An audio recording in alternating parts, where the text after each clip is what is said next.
Morning guys. So it's pretty early in the morning. Well, it's not that early in the morning, it's about 8 o'clock now. Carmen's just left for work, it's about 9 o'clock then. Thought I'd do a little studio tour and give you a sort of idea of the basics that you need in any studio. This stuff I've accumulated over about, I don't know, 10, 12 years or something like that, okay? I would say that I'm sort of nowadays producing music of a acceptable professional standard, and that's mainly through experience. Now, I'm certainly by no means the best engineer or producer in the world. I wish I was, but I'm on my way. I feel very confident in my tools, and I haven't invested thousands and thousands and millions of pounds into this studio. This is all relatively affordable stuff. So let's have a quick look. First of all, quick once round. Let me just change the camera angle. There we go. So here's the studio.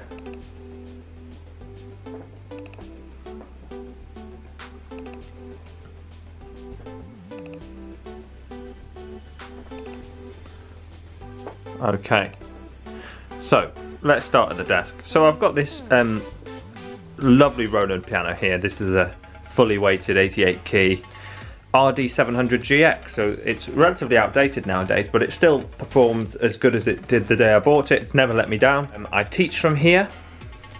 This is where I do quite a bit of teaching.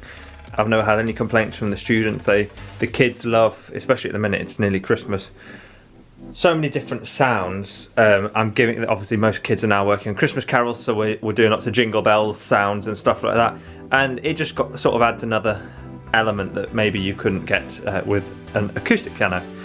So this is the studio stuff here. So first of all, this is a sound card. So you're going to need a sound card if you're wanting to set up a studio. This, for those who don't know, this just gets the sound in and out of your computer, okay? It does exactly the same job that your headphone and microphone port on your computer do, but to a far higher quality. This one here is the UAD Apollo 8, which is their cheapest rack mount Apollo. I can't remember how much I paid for this, but this is over £1,000. I've had this about a year, this one. Like I say, I've been doing this for at least 10 years. For those other 9 years, I was just using a Focusrite thing, and I wouldn't say that this is massively benefited my productions in any way, but it is a nice toy to have, and it's certainly got some nice buttons on. There are certainly cheaper interfaces. Do not think you're needing to spend £1,000 if you're wanting to get into music production. Right, so then monitors. These are your speakers. I've got these bad boys here, which Arwen is sitting on there. Those are made by my good friend Joshua Taylor, who we've made an awful lot of music together over the years. He's studying at Berkeley, and he did a monitor building course and built me these, for which I'm very, very grateful. They're on a sort of long-term loan. So I use those as my main monitors. They go pretty low. Then my secondary pair of monitors, which were donated to me by my good friend Alex. These are M-Audio BX5s. So these, obviously, you can see that they're a 5-inch woofer. I think these ones here are 6 or 8 or something like that. So they're not going to be producing as much low end, but they're a very nice crystal clear, quite unforgiving monitor actually. And all of that goes straight out of the Apollo. And that's it. That's all you need for your studio. Now, obviously, you're thinking, well, there's a computer missing here. Yes, I just use a MacBook. I use a MacBook Pro 13-inch from 2012. So I did buy it brand new in 2012. But here we are 4 years later, and it still hasn't let me down. The only thing I've done with it is upgraded the RAM to 16 gig, and I've upgraded the hard drive to an SSD. Right, next up in this little corner here, let me flip you back over. Printer, very important for teaching that.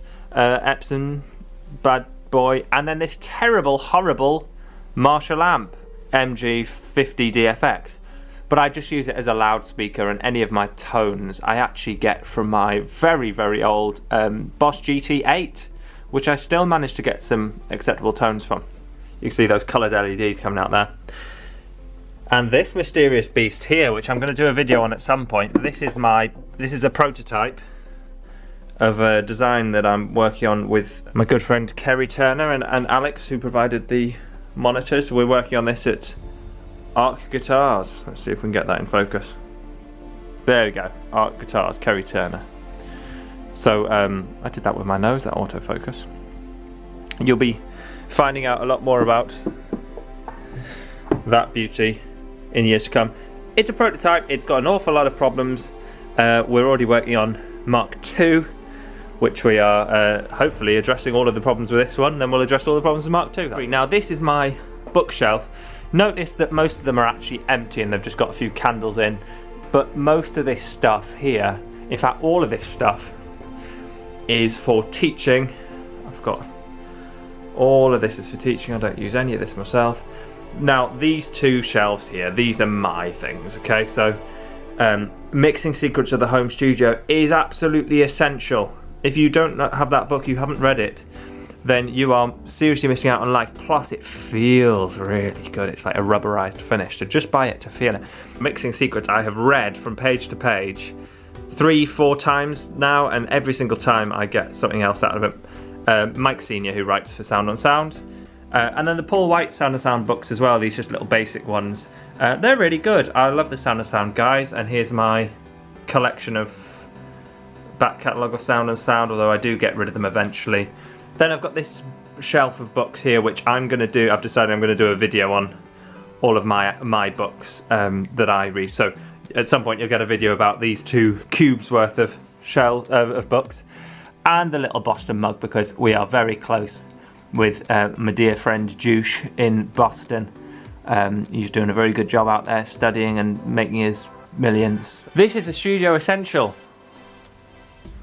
The cat loft.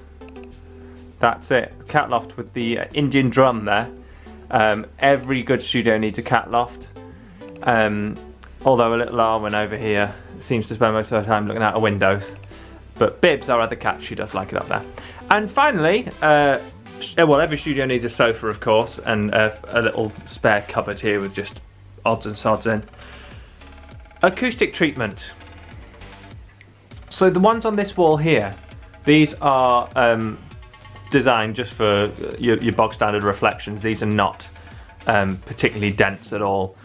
However, the ones on the rear wall, they're a lot thicker, both in the foam and the rock wall behind it. These were, again, honestly, it's all by Josh, my studio. If you want any studio stuff done, guys, Joshua Taylor, he'll sort you out.